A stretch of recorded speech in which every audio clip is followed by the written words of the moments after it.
Tripathi sir, वापस से एक बार भारत के एंगल से सिर्फ तेल संकट को नहीं पर डिप्लोमेटिकली मैं सर इसलिए समझना चाहती हूँ कि क्या ये भारत के लिए समय है कि भारत एक बार फिर से एक शांति के स्कोप को और ज्यादा बढ़ाए, क्योंकि अमेरिका का इन्वॉल्वमेंट किस तरीके का है अगेंस्ट ईरान वो हम क्लियरली देख रहे हैं। क्या भारत अपने उस मध्यस्थ की भूमिका को और ज्यादा मजबूत तरीके से ऐसे समय में रख सकता है ताकि दोनों देशों के बीच युद्ध को खत्म कराया जा सके? देखिए पूर्णिमा, लोग ये कह रहे हैं कि भारत को अब मध्यस्थता करनी चाहिए, हालांकि अभी तक मध्यस्थता नहीं की है उसने, न रूस के युद्ध में की है, न और कहीं, न इजराइल के, लेबनान के या उनके गजा में हमास के युद्ध में। लेकिन लोगों का कहना है कि इसलिए करनी चाहिए कि ये स्थिति बड़ी विस्फोटक है, बड़ी खराब है, इतने लोग मर रहे हैं, ये रहे हैं, वो हो रहा है। वो सब बातें सही है, लेकिन हमने अभी तक डायरेक्टली मध्यस्थता नहीं की। हमने ये दोनों पक्षों से अपील की है कि हम युद्ध के खिलाफ है, ये युद्ध का समय नहीं है, दोनों पक्ष आए, बैठ करके बात करें। और अभी देखिए मध्यस्थता के जितने प्रयास हुए भी हैं, फिलहाल रूस और उसके बीच में जो यूक्रेन के बीच में जो 3.5 साल से चल रहा है, उनमें किसी को सफलता नहीं मिली है। तो चाहे जेलेंस्की के साथ बैठक हो, चाहे तुर्की ने कोशिश की, इजिप्ट ने कोशिश की, सऊदी अरब ने कोशिश की, लेकिन कोई फायदा नहीं। हमारी यहाँ तक अपनी स्पेसिफिक बात है, देखिए हमारा एक ये पॉलिसी का पॉइंट रहा है कि हम दो देशों के बीच में, दो युद्धरत या तनावग्रस्त देशों के बीच में हम कभी भी मध्यस्थ की भूमिका नहीं हमने कश्मीर के इशू में, आपको याद होगा कि जब ट्रंप ने इमरान खान से कहा था कि हम मध्यस्थता करना चाहते हैं, तो उन्होंने कह दिया था thank you but sorry, Kashmir का मामला द्विपक्षीय मामला है और किसी भी द्विपक्षीय मामले में हम तीसरे पक्ष को नहीं इन्वॉल्व करें। अब यही हम अभी कर रहे हैं। अगर हम मध्यस्थ बनते हैं, मतलब डायरेक्ट इन्वॉल्व होते हैं डायरेक्टली, तो ये हमारी कश्मीर पॉलिसी के ठीक उल्टा जाए। ठीक है सर। क्योंकि तब लोग कहेंगे कि ठीक है, तब आप कश्मीर के मामले में भी तीसरे पक्ष की मध्यस्थता स्वीकार कीजिए। तो इसलिए हम मध्यस्थ तो नहीं बनेंगे। हम ये कर सकते हैं कि हम ऐसा वातावरण तैयार करने में मदद कर सकते हैं जहां दोनों पक्ष के लोग बैठकर कम से कम अक्रॉस द टेबल बातचीत कर सकें। और उसके लिए मेरे ख्याल से बैकडोर चैनल से बातें जारी हैं। आपने देखा ही होगा कि पेजेश्कियान ने, जो ईरानियन राष्ट्रपति थे, उन्होंने बात की है मोदी जी से, और जहां तक मुझे जानकारी है कि शायद नेतन्याहू की भी मोदी जी से बात हुई है।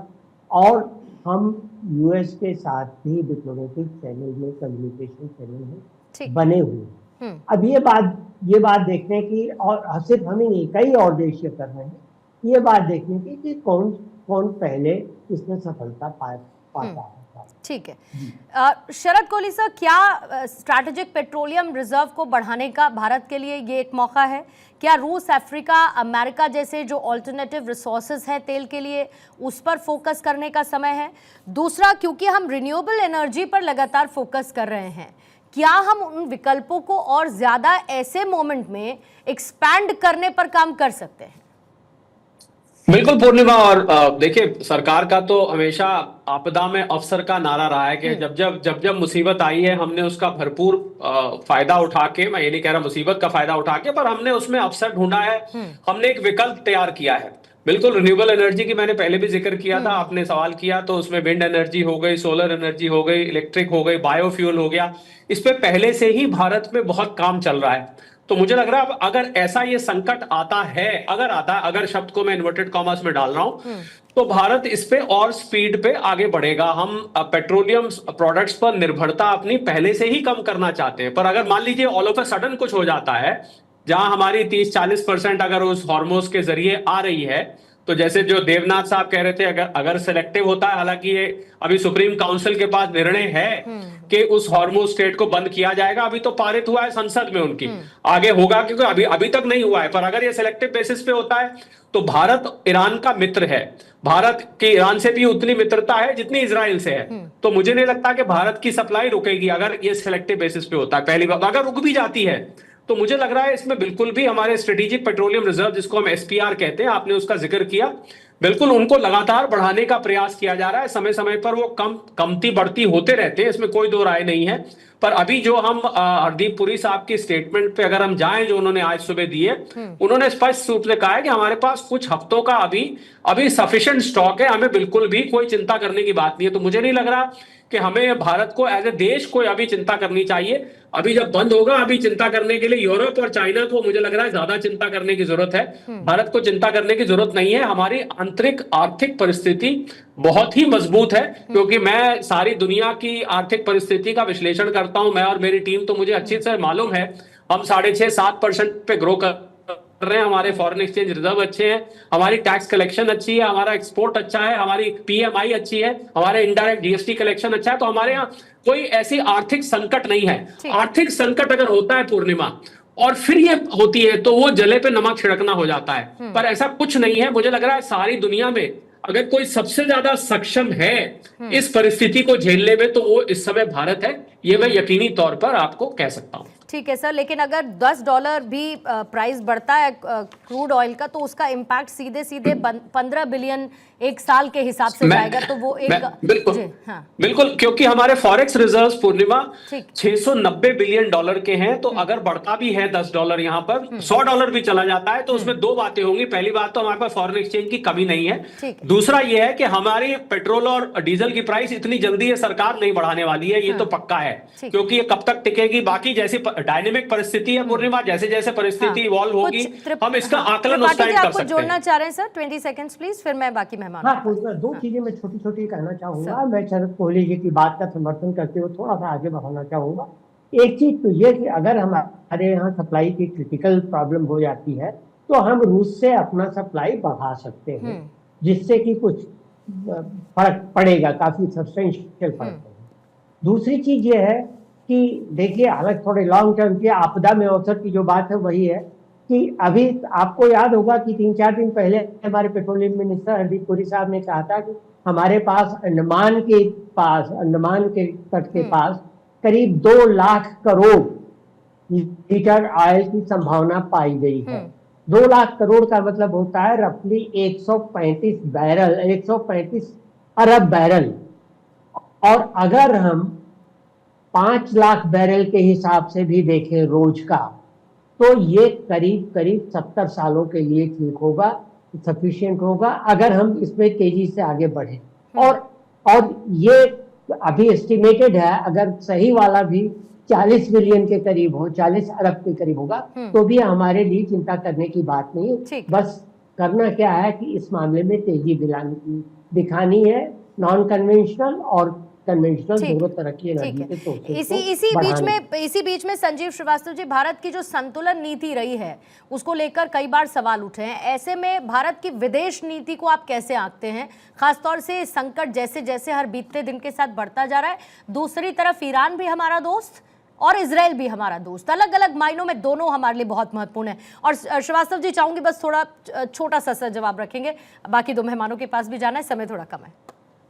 देखिए, भारत की भूमिका बहुत ही महत्वपूर्ण होने जा रही है, मैं स्पष्ट रूप से देख रहा हूँ। और भारत मध्यस्थता तो नहीं, जैसा कि त्रिपाठी सर ने बताया कि क्यों भारत मध्यस्थता नहीं करेगा। भारत जब तक सभी पार्टी भारत से मध्यस्थता करने के लिए न कहेंगी, तब तक भारत मध्यस्थता का कोई ऑफर स्वीकार नहीं करेगा। ये बहुत स्पष्ट है, किसी एक पार्टी के कहने के आधार पर हम मध्यस्थता स्वीकार नहीं करेंगे। लेकिन एक वातावरण को निर्माण करने की प्रक्रिया, ये भारत को और भारत जैसे एक महत्वपूर्ण राष्ट्र को, जिसकी की आवाज बड़ी ही गंभीरता के साथ पूरे विश्व में सुनी जाती है, वॉइस ऑफ विजडम है, वॉइस ऑफ होप है, ऐसे भारत को अपनी भूमिका निभानी होगी। और भारत के साथ साथ अन्य जो राष्ट्र हैं, अन्य लोकतांत्रिक राष्ट्र, अन्य जिम्मेदार राष्ट्र, उनको भी अपनी भूमिकाएं निभानी होगी, क्योंकि यूनाइटेड नेशंस ऑर्गेनाइजेशन विफल साबित हो रहा है। उसका जो मेन मैंडेट था ऐसे विषयों को एड्रेस करने का, वो लगातार अपनी विफलता दर्शा रहा है। तो ऐसे में जो रिस्पॉन्सिबल राष्ट्र हैं, विश्व के बड़े नेता हैं, प्राइम मिनिस्टर मोदी जैसे एक गहरे और विजनरी विचार को रखने वाले जो लीडर्स हैं, उनको सामने आने की आवश्यकता है। और वो दिख रहा है, भारत के प्रधानमंत्री ने पेजेश्कियान से बात की है, ईरानियन राष्ट्रपति से, और उसके पहले नेतन्याहू से भी उनकी बात हुई थी। तो ये स्पष्ट है कि भारत अपनी भूमिका अवश्य निभाएगा। बैक चैनल के माध्यम से भारत पूरी सिचुएशन को डीएस्केलेट कराने के लिए अपनी कोशिशें ठीक करेगा। है श्याम सर, 1 मिनट का टाइमर आपके लिए रख रही हूं मैं।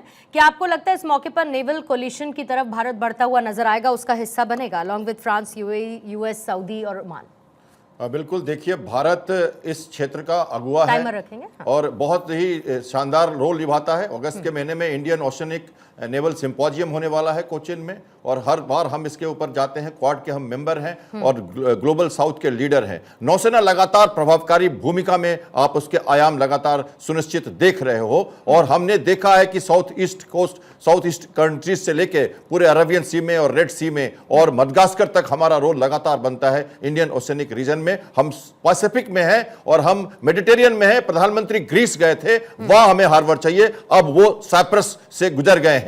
टर्की के बगल में दोनों देश है, आप समझ रहे होगे मैं क्या कह रहा हूं। तो भारत के जो नौसेना है उसका रोल बहुत लगातार बनता है। सेलेक्टिव जो टारगेटिंग आप कह रहे हो, अपॉर्चुन टारगेट की बात कर रहे हैं या मूवमेंट की बात कर रहे हैं, अगर एक भी शिप गलती से छोटे से उस एरिया में डूब गया तो फिर वो चैनल ऐसे ही बंद हो जाएगा। प्रॉब्लम वहां नहीं है, प्रॉब्लम है कि गल्फ में लगातार ईरानियन नेवी एक्सरसाइज कर रही है, वो अपनी प्रभाव बना रही है। उन्हें डर है कि ये शिप्स अब वहां घुसेंगे और पूरा का पूरा सेक्टर वहां आएगा। तो नेवी का role sea lanes of communication को सुनिश्चित रखने में आएगा। से भी ऐसे में बढ़ जाता है। और ऑपरेशन संकल्प आपको याद होगा ही किस तरीके से ये स्कॉट ऑपरेशंस चलाए गए थे। जल्दी से क्लोजिंग कमेंट देवनाथ सर आपसे लेके बस समाप्त करूंगी चर्चा को। सर भारत के ऊपर कोई भी तेल का प्रॉब्लम नहीं होगा। हमारे सी लाइंस ऑफ कम्युनिकेशन दुनिया के बाकी सारे देशों के साथ खुले हैं। अगर आप देखें तो हम अमेरिकी दबाव में आकर ईरान से तो कोई तेल खरीद ही नहीं रहे हैं 2018 के बाद। लेकिन अगर हम दरख्वास्त करेंगे ईरान को कि हमारे शिप्स को जाने दो और आने दो, बाकी के जो खाड़ी देश हैं वो मान जाएगा। और मेरे को इसमें कोई दिक्कत नहीं नजर आ रही है। हमारी डिप्लोमेटिक काडर बहुत मजबूत है, वो ईरान की एम्बेसी के साथ बात करके इसको सुनिश्चित कर लेगी। ठीक है सर।